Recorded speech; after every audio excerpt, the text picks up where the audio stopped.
Hey everyone, Chris Swanson here with Swansong Worship. I wanted to bring you a little bit of a how-to guide. I was perusing Reddit and the subreddit of ProPresenter, and I noticed someone had a request about maybe how to do this idea of displaying their CCLI details almost in a scrolling movie credit format. Normally they design it in Photoshop, but they're running into the issue where their auditorium or sanctuary projectors are at a 21 by 9 or 21 to 9 aspect ratio, but their live stream is streaming at a 16 to 9 aspect ratio. So they were just kind of wondering what their options are. The Reddit user sent me this. This is normally what they would display in the sanctuary. So I kind of went off of that and got to work. So let's go into ProPresenter and take a look at the first step. The first thing that I would do is, since we're not designing anything in Photoshop, we can actually create a lot of things right here in ProPresenter. So the first thing I did was create a slide that's going to loosely match the example that the Reddit user gave me. So let's go in and take a quick look. Right click, edit slide. And I'm just going to first disable all of these different visual elements to kind of walk you through what I did. So the first thing I did was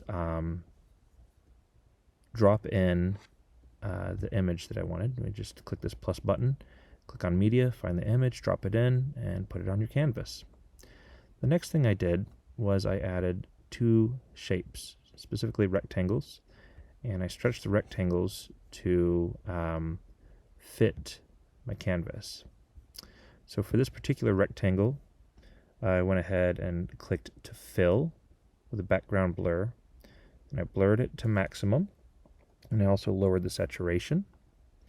I added a second rectangle in which I filled it with a black color, and I dropped the opacity just to darken the image. Next, because we had this circle in the original example, I went ahead and almost to create a mask effect, I added the shape under ellipse. I added an ellipse, turned it into a circle, centered it on our canvas, and then to create the mask effect, I went ahead and clicked to fill with media, selected the original image, selected custom fit, and then you can click on edit the scale to drag it to the exact dimensions of the original image and make it look exactly like a mask. The next thing I did was add these little L shapes. So when you hit the plus icon and hover over shape, you can create custom icons. So I created one, got it about the way I wanted it, went ahead and filled it with a gradient to give it a nice gradient feel from dark blue to light blue. And then I just duplicated the L shape and just rotated them several degrees. One thing I noticed is that you might want to have the gradients go in the same direction. Well, then you can go ahead and unclick fill, re-click it, and go from there. The last part of the slide design, image design, these are the little plus signs. So I just added some text boxes, found the font that I liked, set the gradient and duplicated and placed them where we wanted them. And we have this nice little slide image. So from there, when you're in your show mode, you can select the slide when you have only one slide, or really you can do this with as many slides as you want. Go down to export and export as slide images. Save that image to wherever you'd like. For right now, I went ahead and saved it as ultra-wide CCLI test. So I started on a new slide where I dragged the image in, and then we just go into edit slide, and I went ahead and added two text objects. So hover over this, text, and text. The first text object I added was our header, musical copyrights. Now, we could make this scroll as well, but the one thing I couldn't get to happen is get this to scroll and have this kind of textual outline over the font. You can do one or the other right now, but ProPresenter currently doesn't let you do both. So I opted to just have this set up as a header. I went ahead and selected well, actually all of it first, and I went ahead and activated the stroke with the width of 2. And that keeps it all uniform. But then for the word musical, I went through and I went ahead and selected, instead of text color, I selected text cutout.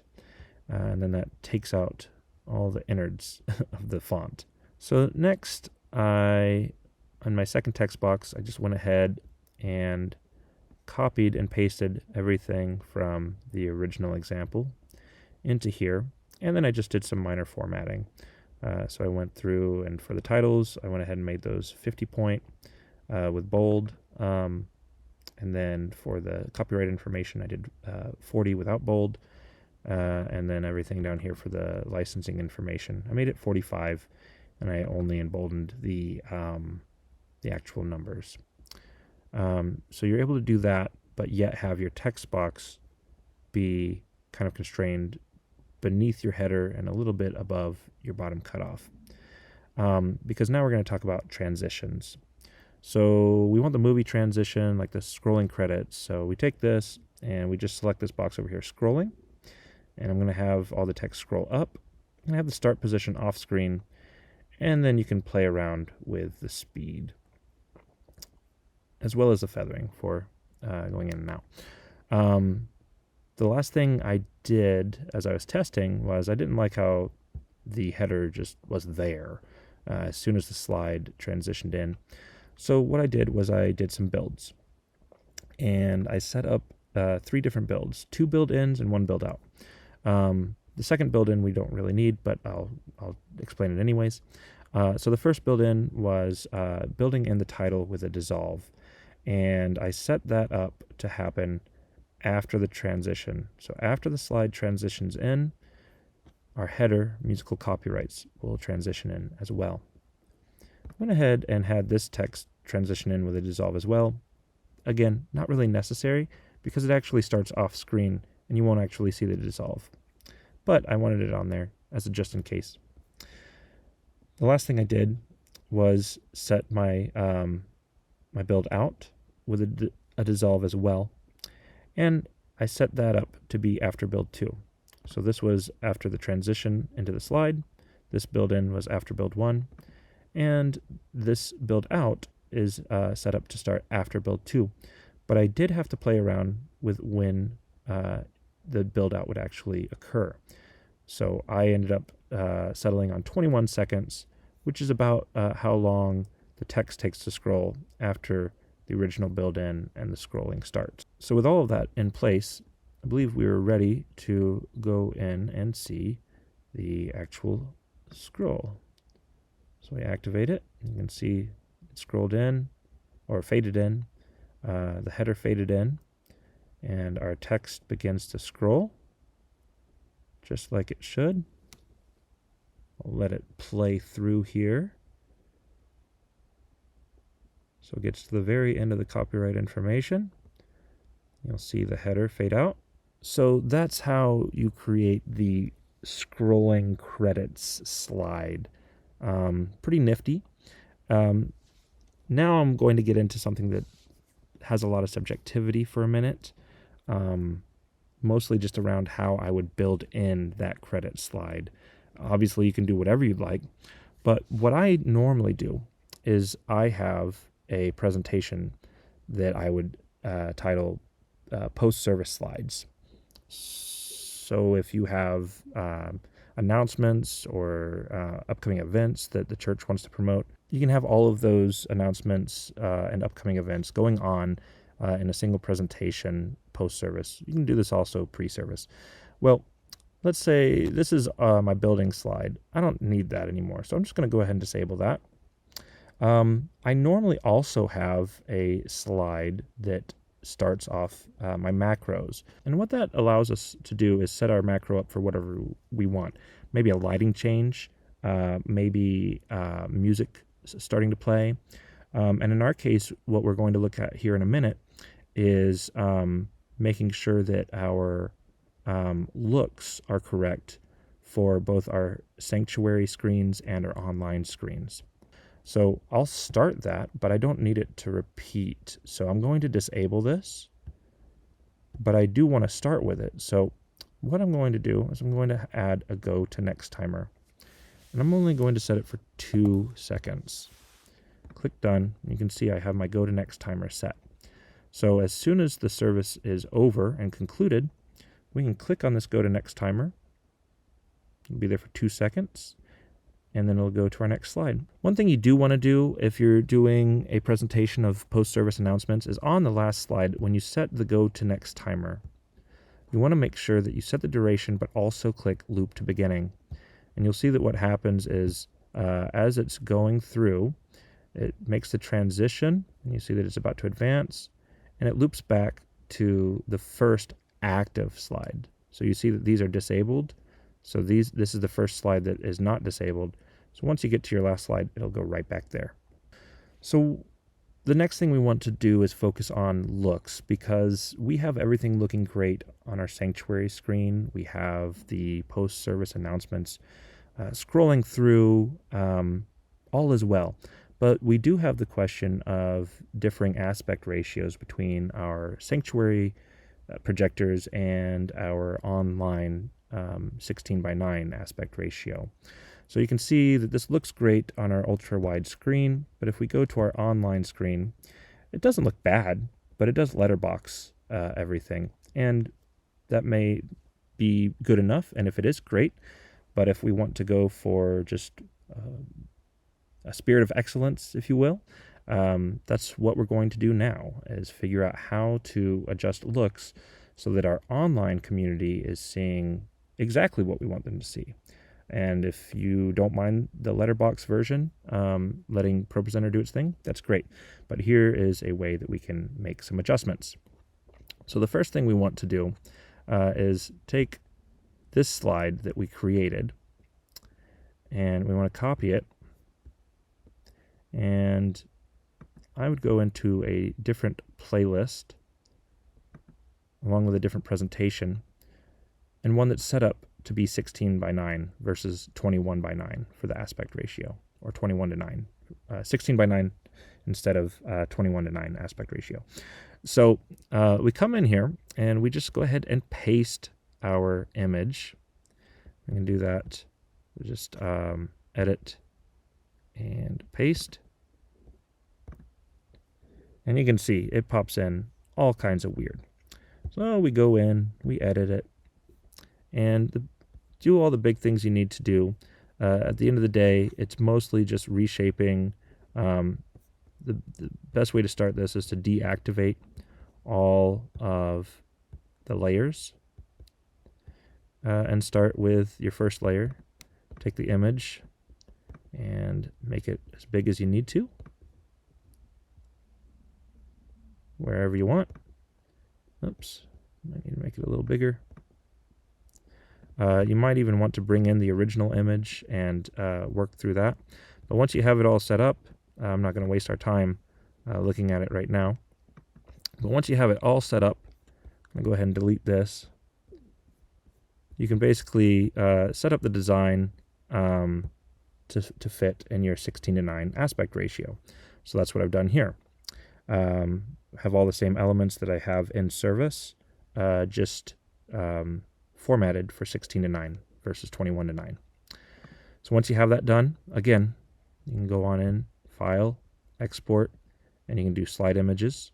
Make sure that the slide is enabled so that you export the image.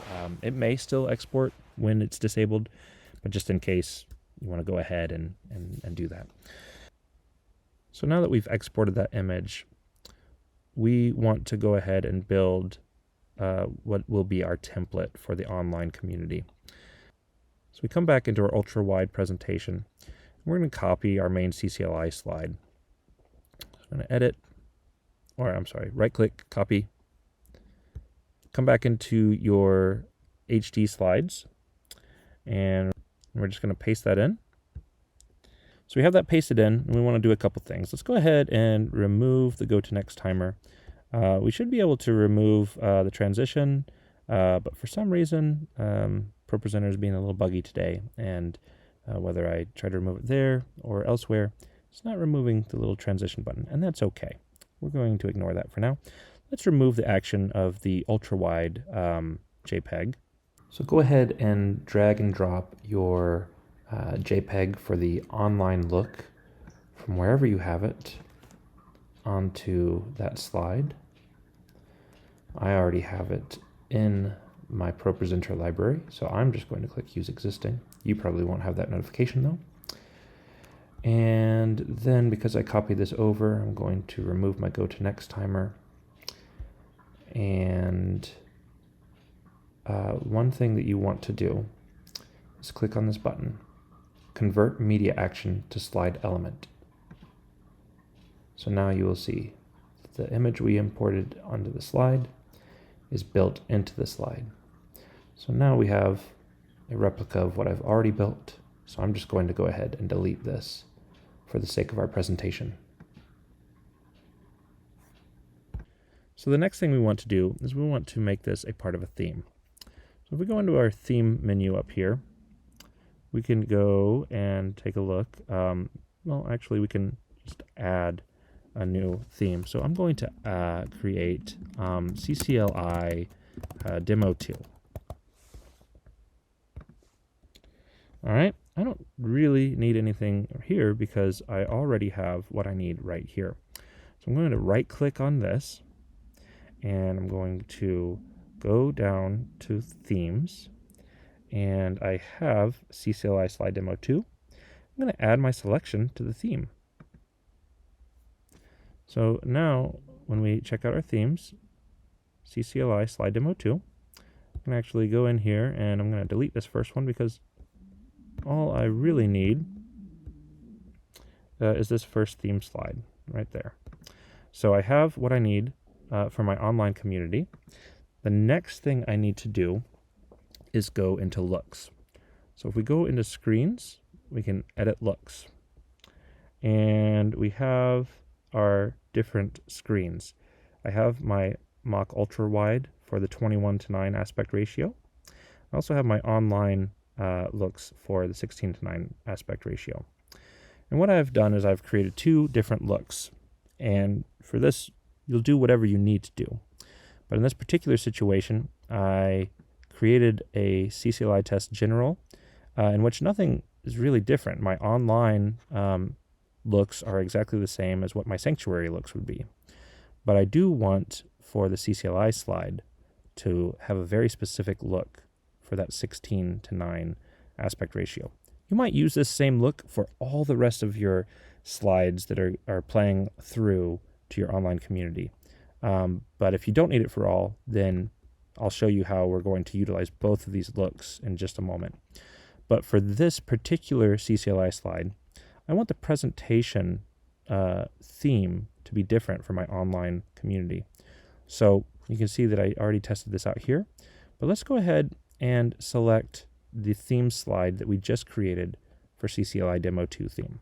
So we go ahead and click that, and we can make that live or we can make this live. It doesn't matter. Let's go ahead and make this one live for now, just so that we can again see that letterbox version playing back in our main presentation. So we go back to our ultra wide presentation. Again, this is what would be playing in our on our screens in the sanctuary, and we see that for anything that's 16:9, because everything in this presentation is formatted for 21:9, 21:9, we see that it's letterboxed, and ProPresenter is just making it work, and that's great. That's really great. But now we're going to make just a few last changes. So I said earlier that I like to save a slide for macros. We are going to make two different macros. I already created. So we're going to make two macros specifically for looks. The nice thing about macros is you can make a whole lot happen with macros. If you haven't started using macros yet, look into it, check it out. They are awesome. So we're going to make two different look macros. One is going to be for CCLI Test General. So just click the plus button and it'll create your new macro. Then you can name it. So for the Test General macro, you're going to right click, add action, we are going to go to audience look, and we are going to go to general. So that macro will make it to what the audience is seeing online will have the letterbox version, if that's what they need to see. So I might add that to my starting slide that lasts for 2 seconds and then goes on. And that will put us in a good place. But then what I'm going to do is I'm going to make our CCLI test scroll slide to where the audience sees the audience online sees the correct aspect ratio. So I'm going to change this to the CCLI test CCLI slide. So I want the scrolling to happen there. I'm going to go ahead and drag this now and put it specifically on this slide so that as it goes through, it will function as expected. So with the scrolling slide macro, and I probably could have named that better. I probably could have named that like 16 to 9. Name it whatever is good. But for me, I just knew I wanted the scrolling to look good from our online audience. So I'm also going to take the general so that it switches back. So it goes from our 16 by 9 back to our letterbox general version. So then what we see happen is we go and see all of this going through. Now, the reason it's not looking any different right now is because we don't actually have any images on these slides. So if there was, a slide for a church picnic coming up, and it had the 21 by 9 formatting, well, here's what the audience would see as it goes back. You can see there that it switched from the 16 to 9 aspect ratio that we had using this macro back to the 16 to 9 aspect ratio here. And then you can see now it's going back and forth. So as we go through all the different slides, it's going back and forth. And that having no impact whatsoever on our sanctuary screens. So again, that's maybe a little more work than you might want to do, and that's okay. If, again, you are fine with having the letterbox going on, the bars on the screen for your online congregation, and that's great. But and honestly, some of this you may already have going on for all of your other service elements. So you probably have some other solutions, but this is just a very big overview aerial overview of how you get that to work and how you can go back and forth and get the different looks going between what you have going on in service with your different aspect ratios and projectors that are set up versus, if you just have an HD feed going out for your online congregation. So I hope this was helpful. We did cover a lot. If you have any questions or if there are any other features you'd like to hear covered, feel free to give me a shout and let me know in the comments below. Otherwise, I hope you have a great day, and I'll see you next time.